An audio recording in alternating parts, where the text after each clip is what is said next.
This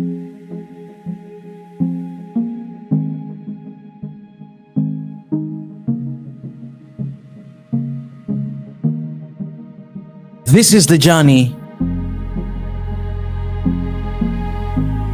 to one Africa.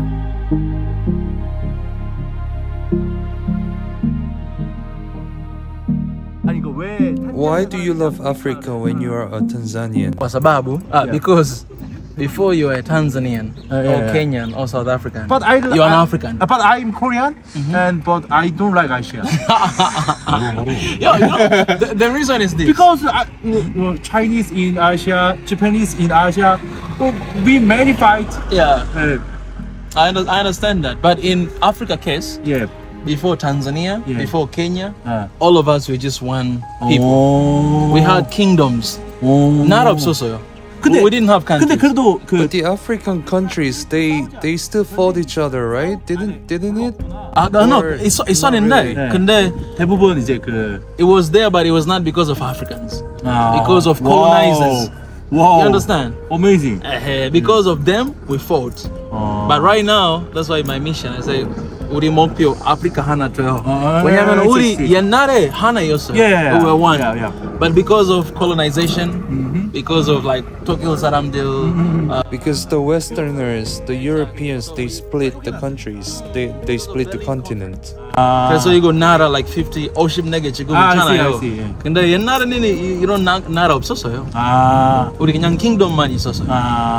So because of that, Chigum, we remind people that no, you're not just South African, but you're African first. And then South African. So do you think the colonization actually helped in you thinking this way? If it wasn't for the colonization, they would have remained as separate kingdoms. No, we are not even grateful. When you're on for colonizers, their main reason it was to divide and conquer. Divide and conquer. If we want to survive, we have to come together and survive. That was their motto. The same thing to South and North Korea. The same thing to Vietnam. The same thing to different countries. Okay. That's a sensitive topic. But us, we hate Chinese people. You're the only one who hates Chinese people. Why do you hate Chinese people? Please explain. So you're not Chinese, Korea, Japan, Hana country yourself? No. 그래서. 우리 하나 yourself. 우리 하나 yourself. Those colonizers, they just wanted to divide us. 그래서 지금까지 we are divided. 그래서 그게 안 좋다고 생각합니다. 되게 신기하다. 아프리카 부르기요. 탄자니아, 그러니까 에티오피아, 그러니까 그 반투라고 부르거든요. 반투 맞죠? There were a lot of African tribes all over the continent of Africa, and the Europeans came in, divided all these different tribes. 들어와가지고 쪼개놓은 거니까. 쪼개놓은 거죠. 예를 들어서 뭐 강으로 쪼개고 뭐 그냥 몇 도선으로 쪼개고. 그러니까 그게 아니라 이제. For example, the French, the British, and the Portuguese as well. They just divided the entire continent of Africa. That's why people keep talking about one Africa, because they were one in the beginning. 함께하는 거예요? 왜냐면 even Egypt 옛날에 Egypt 사람. The very first Egyptians, they were Africans. 근데 because of the Arabs, they came, so they took over North Africa. Even North Africa 거기 흑인 사람이어서 옛날에. You see? So they divided right now. You have like North Africa, Sub-Saharan Africa. 근데 옛날에는 one nation. 맞습니다. Those pyramids, black people like me built those. Like me. You understand that? Because even there, like, want to remind our people that. So basically, this guy wants to unite Africa again.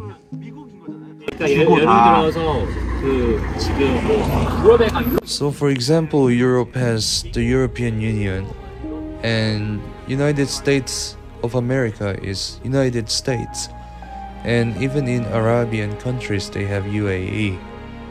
That's what he wants to do. Hug. 진짜. Give him a hug, man. Teacher. 혹시나 잘 이해하고 있습니다. 오, 아이고, 여러분. 그 스프릿을 그냥 He's got the spirit and he's trying to spread it all over Africa. 네. 이런 사람들이 나와야 되는 거야. It's not easy at all. good. 왜냐면 우리 independence like 60 years 전에 like 60년 전에는 We started this 60 years ago and we're still making things happen. 왜냐면 다른 Because not a lot of African leaders, they want this unity, the authentic unity. And the white people probably hate it. People like me, we want it. But people who's got power, they don't want it. Because of the corruption as well. If we, as a united Africa, gain power, they'll lose their power and what they have. That's why they don't want it. 아프리카가 솔직히 강물도 많지만 Africa has a lot of minerals, and not just that, they've got a lot of agricultural products as well. And that's why there's a lot of room for corruption. Africa is the only continent around the globe which has the potential to produce more, not just the agricultural things, but minerals and everything else that's influenced by it. Some of the NGOs offer help, but some people in the higher position and power, they deny, they reject it. 하는 것도 아마 기득권 위에 있는 사람들 속에서 그런 I want to share one thing about NGO. You know, NGO, the thing about NGO is this. So NGO, they're here in Africa. Basically, their goals is to make life better, right? To deal with the poverty, to deal with the maybe conflict resolution and everything that is happening. But if they do their job, there will be no need for NGOs anymore. So what does it mean? It means that most of NGOs that we have in Africa, they're not doing their job. They're not here to solve solutions. Because once they solve solution, it is gone. They don't have a job anymore. And so most of NGO, I'm not saying all of them, but most of the NGO, their aim, this is the multi-billion-dollar like business.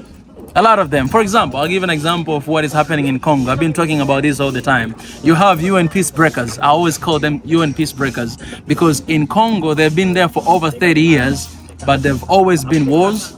People have been killing each other. Nothing has gotten better for the last 30 years. And, you know, sadly, what happened in like 2 weeks ago, like, brother, like 6 months ago and also 2 weeks ago, UN peace breakers, they killed our people. They killed the Congolese. Literally, they killed because they were standing to tell them that, hey, you guys, you have to get out of our country. We don't see any change. We only see rebels group getting a new weapon. So they are suspecting these NGOs that they're the one who providing this. They say, you know what? We want you guys to get out of our country. They killed. Those people, they're just standing, demonstrating. They killed them. 48 Congolese were killed by UN peacekeepers. They're in Congo to bring peace, but they're not bringing peace. And because of that, the president of Congo told UN peace breakers that from this year, you guys, you need to leave the country.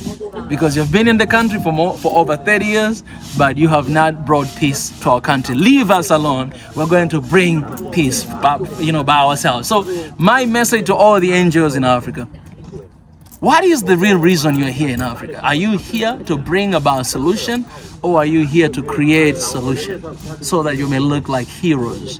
You may bring more money to your company. Because most of NGOs, I'll tell you, most of NGOs, CEOs, workers, they drive like all these like V8 cars in our countries. But the work that they're doing to our people, you don't see any change.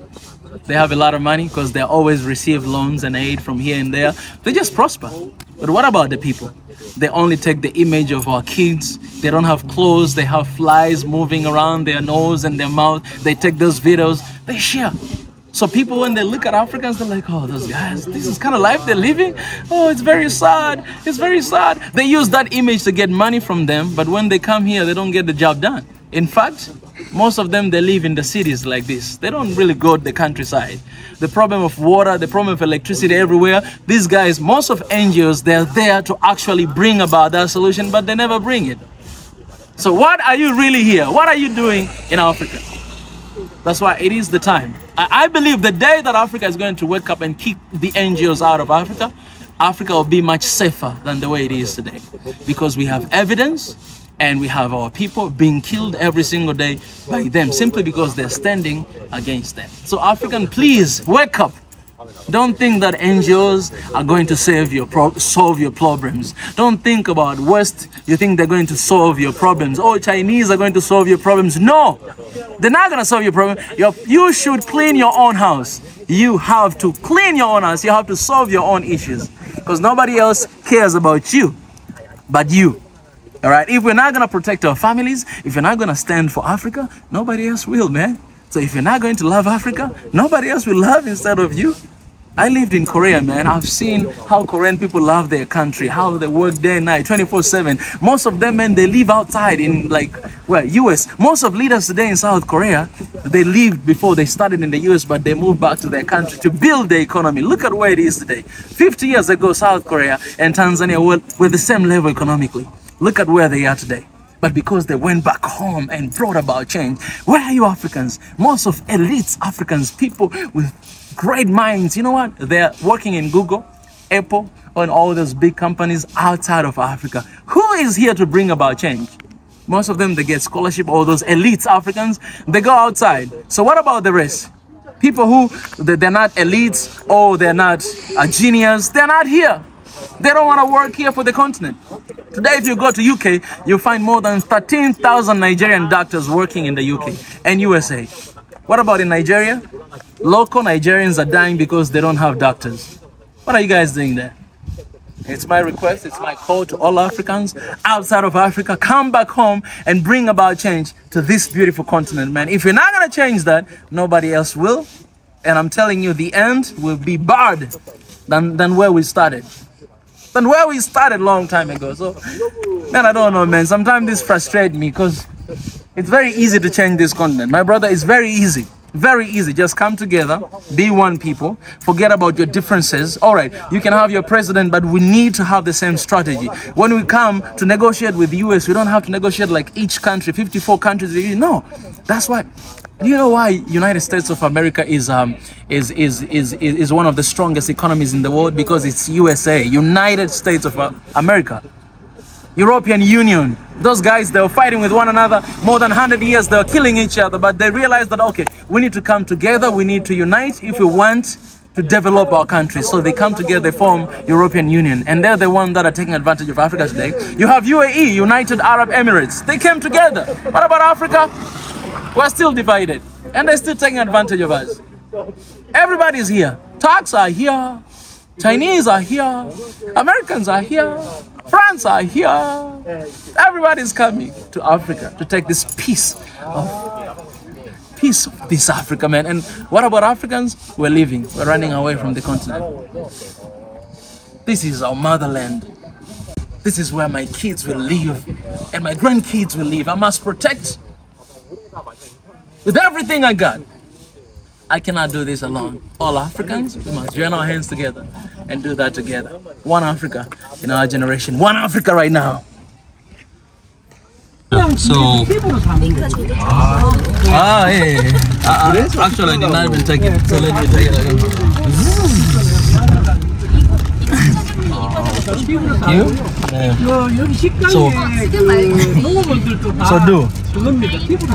Recently I came to find out why Africa is poor. Yeah. Why? And I found out, I was reading a scripture, okay, the book of Genesis chapter 1. The Bible says that God says, let us make a man in our own image, in our own likeness, so that they can dominate, right? They can dominate the birds in the sky, the fish in the oceans, and everything that goes like around the ground. Right. So basically what the Bible says is talking about the resources. Things under the ocean is the oil, of course, and other stuff. Things under the ground is gold, diamond, all the stuff. On the air you have, you know, wind for electricity. You have rain. You have all those stuff, right? So basically the Bible was saying that, okay, God was saying, let us create a man in our own image, man in our likeness, so that they can control, they can dominate the resources. So God, the only job that God gave to a man is to dominate the resources, to control resources. But what happened in Africa? All the resources in Africa are not controlled, are not dominated by Africans. Someone else does that. If you go to the golding, mining industries, if you go to anywhere, oil, everything, it's not controlled by our people, it's controlled by somebody else. Who to blame is us, because this is our job for us to control. So you cannot expect to be wealthy country or wealthy continent or rich country if you're not controlling resources. Right. Because that's the most expensive thing, that's the most wealthy thing you could ever find in the world. When you look at China, when you look at all these so-called developed countries, developed countries, they control their own resources. That's why they are where they are. So the day Africa is going to wake up and start controlling its own resources, we're never going to be the same again, because we'll be able to call the shots. Right now somebody else does, and the exchange in dollars, the dollar losing its influence here in Africa. So we don't really need paper money, because paper money is nothing. I don't need that. I need to control the resources. So as an African, I need to own land. As an African, we need to own mining companies. As an Africans, we need to own all these important places, because it's our own resources. Whoever owns it, whoever owns it controls it. So you're gonna launch your own army? We'll have one Africa army. Okay, one Africa we need army. one Africa army. Once we have a united Africa, we need one Africa army. Also, we need to twiso, to cancel all the bad contracts that have been made for the past 60 years with our leaders. Let me say politicians, because there's a big difference between politicians and leaders. Here in our continent, we have a lot of politicians. So we need to twiso, to cancel all those contracts and to do it again. Because most of the contracts, I'll tell you, like 10% is for Africans and 90% is for them. Wow. That's insane. It is insane. That's why we are where we are today. It's because of that. So we need to wake up, we need to control, we need to manage our resources, and it's biblical principle, but also it's universal principle. You know, Thomas Sankara, the ex-president of Burkina Faso, he said, whoever controls you, whoever feeds you controls you. That's another issue why Africa is poor, because we always get loans and aids from outside. How can you expect to control your own house if someone else is building your house? If I build your house, I'm gonna sleep even with your wife. Of course. Wow. That's what happens in Africa. Hot damn. Wow. You know what I'm saying? So that was spicy, man. so we have this mentality of begging, mentality of asking, and we can never grow. We can never change this continent if someone else is working for us. We need to be the one to build our own house.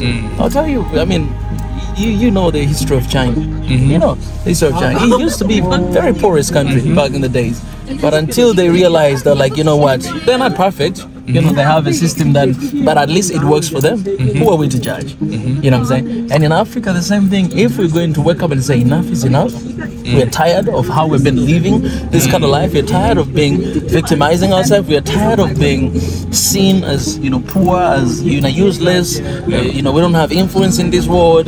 People, they're just there to influence us, but we cannot influence them. We're tired of being the motherland of, you know, NGOs and all these, you know, aids and donations. We're tired of that. We need to start owning things.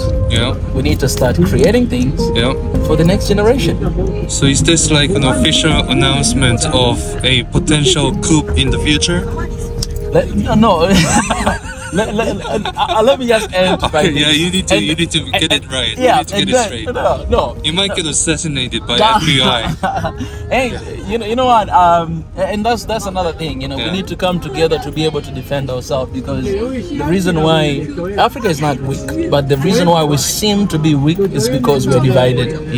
If you know, in Africa we have more than 1.4 billion people. Wow. Africans. That's if crazy. we are one, we have one strong army. Nobody's going to mess up with us, because the rest of the world needs Africa. They needs Africa resources, right? So if we are one, we'll be able to make to stand on the decision-making seats and to be like, okay, what do you want? Okay, you're gonna get 15%, 75% is for us. But now we cannot do that because we beg. You know what I'm saying? So for me, I'll just end by saying this, that politicians are concerned about the next election, but leaders are concerned about the next generation. Damn, mic drop.